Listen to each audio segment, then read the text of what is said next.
म्हणणं हेच आहे की मी विठ्ठलदास संपळाजी भट्ट उमरेड आगार हेड मेकॅनिक सेवानिवृत्त 2021मध्ये झालेलो आहे. माझा प्रश्न असा आहे की आम्ही 81 दिवसाची केस 1990 पासून जे लागलेलो होतो ती 94मध्ये केस टाकलेली होती. त्याचा रिझल्ट 2004मध्ये आलेला होता. त्याच्यानंतर 2004मध्ये ST हायकोर्टामध्ये गेलेली होती. ST हायकोर्टामध्ये गेल्यानंतर त्याच वेळेस काही लोकांचे ग्रुप सुप्रीम कोर्टामध्ये गेला होता. सुप्रीम कोर्टाचा रिझल्ट 2007मध्ये आल्यानंतर त्यावेळेस हायकोर्टात असलेल्या केसेस आणि इंडस्ट्रियल कोर्टाच्या केसेस खारिज झाल्या होत्या. त्यानंतर STने 2007मध्ये त्या सुप्रीम कोर्टाचा आदेश म्हणून आणि सगळ्यांना पैसे दिले होते.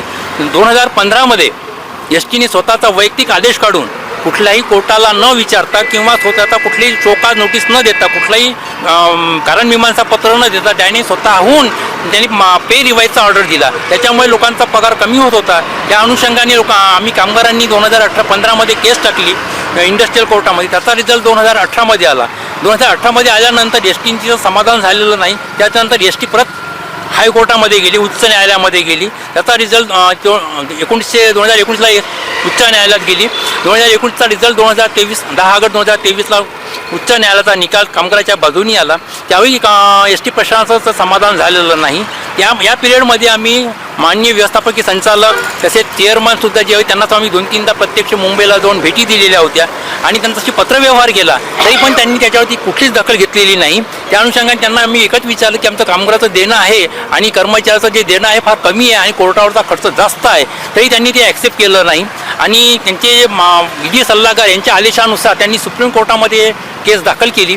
त्यात की 2024ला दाखल केली. आता 2025 27 फरवरी 2025ला त्याचा रिझल्ट आमच्या कामगाराच्या बाजूनी आला. आता आमचं एकच म्हणणं आहे की कामगाराच्या बाजून जो निकाल आला आहे त्याची कुठली स्टेप न घेता कामगारांना त्यांच्या ताबडतोब त्याचं थकीत मोबदला, ग्रॅच्युटी आहे, उपदान आहे, सुट्यांचे पैसे आहे, जी काही कोणी थकीत रक्कम आहे ती त्यांनी अदा करावी. ST पुढले पाऊल घेऊ नये आणि हा जो महामंडळाचा जो खर्च होत आहे हा STच्या प्रशासनाच्या माध्यमातून होत आहे आणि हा पैसा जो खर्च झाला कामगाराचा हा कामगाराच्या वैयक्तिक खिशातून झाला आहे. त्यामुळे प्रशासनाला याची कुठली झळ नाही आहे आणि याच गोष्टीकरता जे जबाबदार असतील आमचं असे म्हणणं जे याकरता जे प्रशासन जबाबदार असतील त्यांच्या त्या जबाबदार व्यक्तीकडून हा पैसा वसूल करण्यात यावा आणि पुढे अशी घटना वारंवार होऊ नये आणि आम्हाला सेवानिवृत्त कर्मचाऱ्यांना त्रास देऊ नये ही आमची इच्छा आहे. आणि यामध्ये कसं आहे की आमच्या सेवानिवृत्त कर्मचाऱ्यांमध्ये काही लोक बिचारे मरण पावलेले आहेत. काहींना आम्हाला अल्पशा पेन्शन आहे 2000-3000 आणि अशामध्ये आमचं उपदान आणि सुट्याचे पैसे थकीत काही असलेले ते त्यांनी थांबवून ठेवले आहे. आम्ही उदरनिर्वाह करायचा कसा हा आमचा ज्वलंत प्रश्न आहे. STने तुमच्या माध्यमातून आम्ही सांगू इच्छितो की यांनी प्रसारमाध्यमाच्या मागणी सांगू इच्छितो की त्यांनी आमचा उर्वरित थकीत रक्कम ताबडतोब अदा करावी. हे सहकार्याने सुप्रीम कोर्ट ते इंडस्ट्रियल कोर्ट ते सुप्रीम कोर्ट 32 वर्षाचा लढ्यांबाबत संपूर्ण माहिती आपल्या चॅनलला दिलेली आहे.